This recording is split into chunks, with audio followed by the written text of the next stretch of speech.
If I take my bathroom drawing and I put some tile on the floor,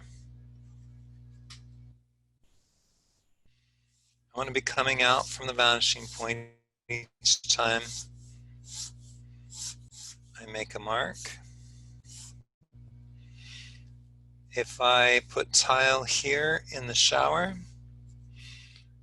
I definitely want my tile to line up vertically and vanishing point, right?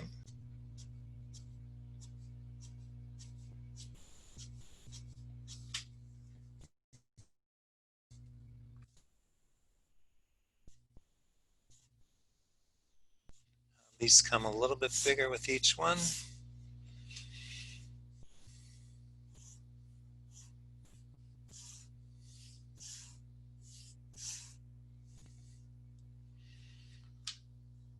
Then I'm going to take my markers.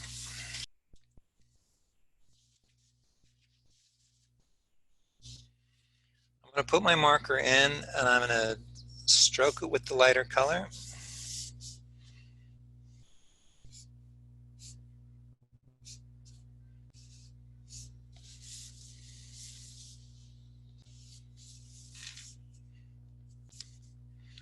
Then I'm going to take my colored pencils. Imagine the light is coming from this direction, this way, right? So I'm going to take this greenish blue marker and I'm going to take a few of these tiles. I'm going to put shadows on the bottom and the left-hand side of some of those tiles. I'm going to do it like bricks. I'm not necessarily going to do every single tile. I'm just going to go in once in a while and put some indicators here.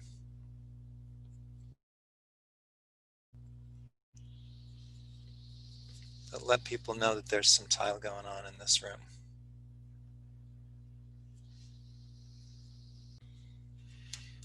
Then I can come in with my white pencil and I can do the opposite end.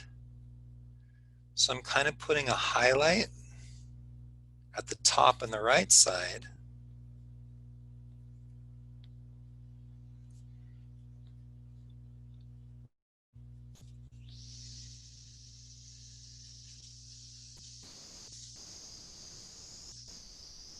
It's probably not doing too much. A white gel pen will stand up on top even more if you guys have a white gel.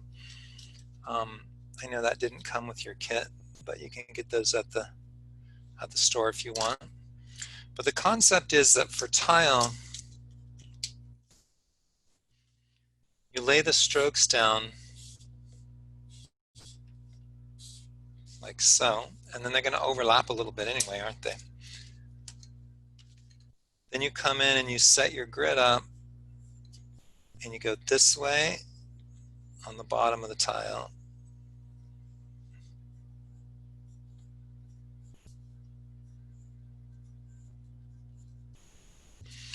And then you take your highlight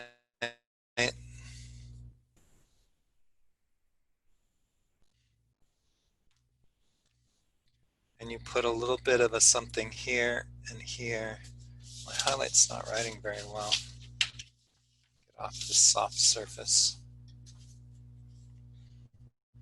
That shows up better, doesn't it?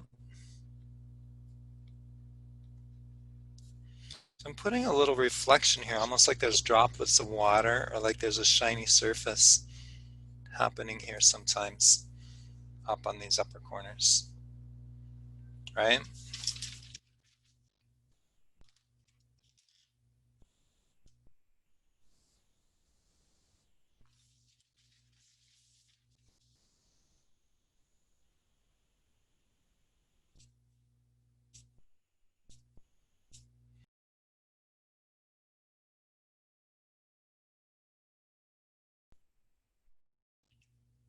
So I'm going to have tile over here on this side, and then I'm going to do wood out here. Chip my pen into here and then stroke out from vanishing point.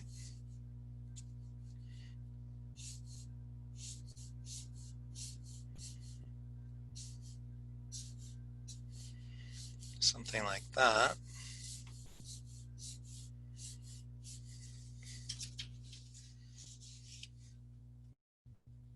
Looks like I need to come here. Clean it up against that wall. And clean it up against this wall.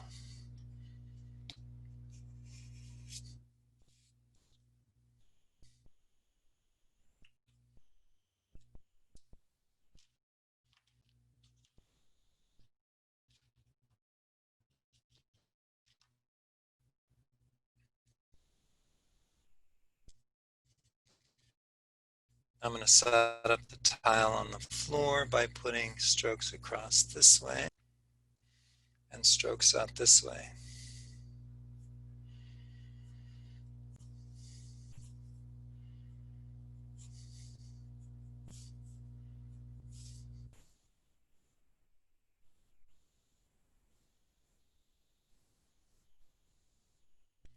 If I want to put a little shadow in here and there, I'm going to come like this, sort of round out some of those tiles so they start looking a little bit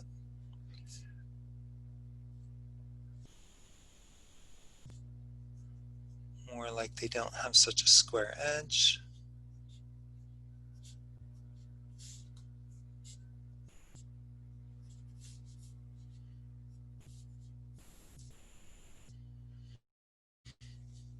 Let's see what happens when I put some white on top of here.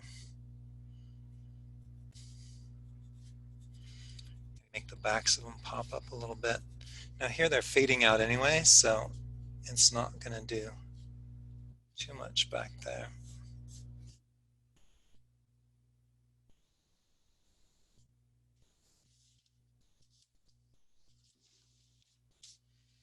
Kind of like the contrast of the paper through the desk so I can see what I'm doing with those tiles.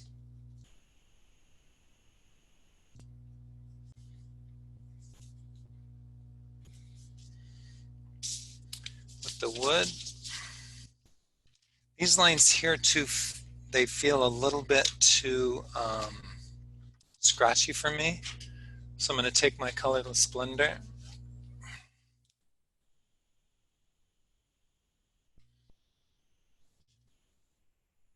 sort of drag through them every once in a while to kind of soften them up and sink that pencil down in.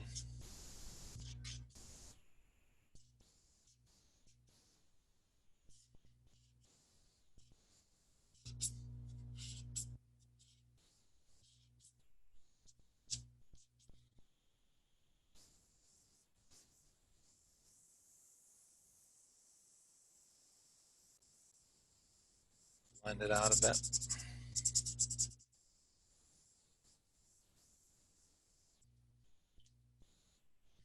I gotta wipe this pen on cardboard surface till it draws white again, or clear. Get all that blue pencil out. For the wood floor, I'm gonna take,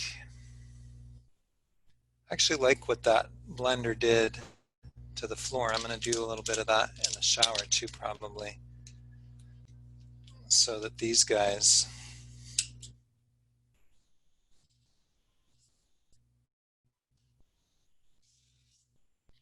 feel a little more integrated. Pencil with the marker in there.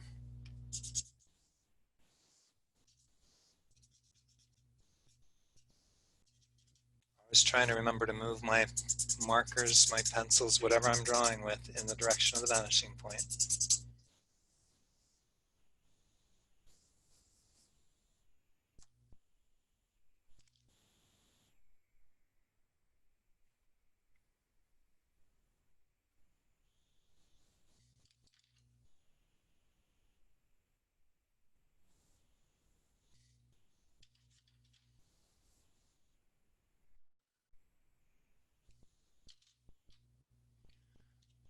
The wood floor, I think, is going to look pretty good with this tone here.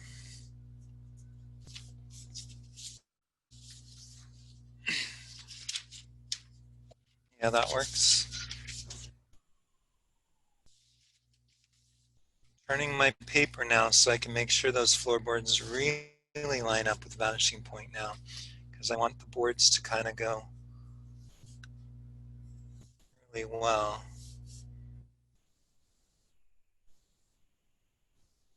Away from vanishing point.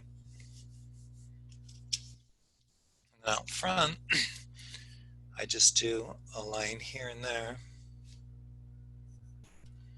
that indicates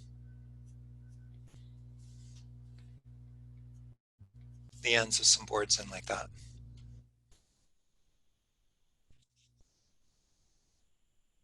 When I'm done with my drawing, I'm going to take my pen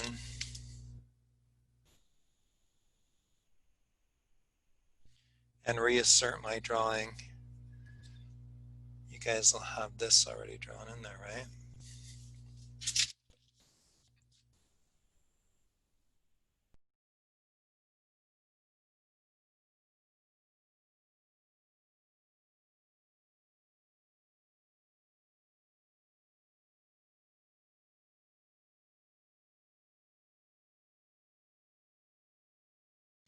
Okay, that toilet, if I want that toilet to be white, and I've done something like this where I've come over the edge of that in green, I'm just going to go onto a hard surface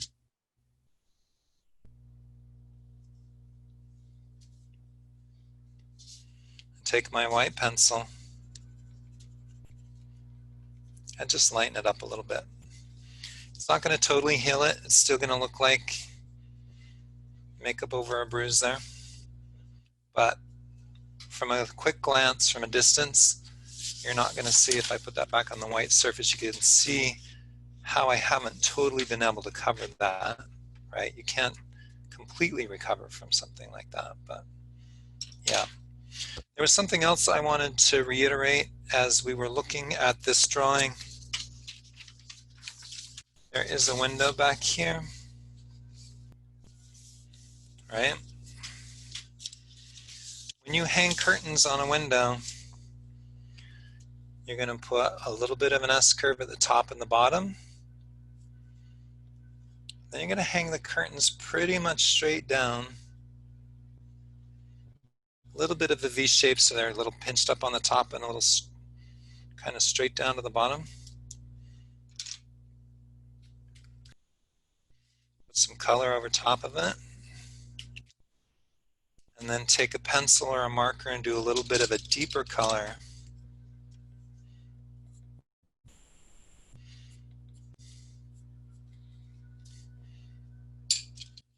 Indicate some streaks in those, but you pretty much want to be moving straight up and down on a vertical when you're doing fabric, because fabric sort of hangs vertically like that, right? I can still go in here where I have this tile thing and I can carve out that niche where I wanted to put the soap.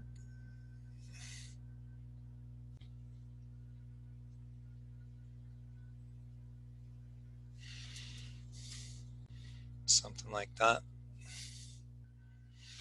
Kind of like the pencil more than the marker in there. So I'm going sort of randomly through here with color, with black.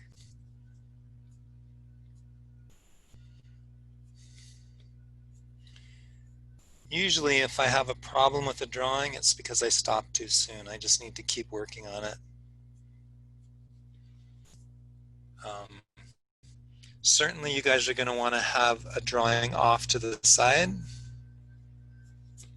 so that if this was my drawing here and I wanted to do an experiment like what's going to happen if I put yellow into that, I'm not going to just go with a yellow crayon and start putting yellow into that.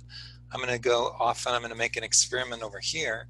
I'm going to kind of get those results that I've got going on over there first, right? And then I'm going to say, what happens if I put yellow into this? You know, is it going to turn it way too green?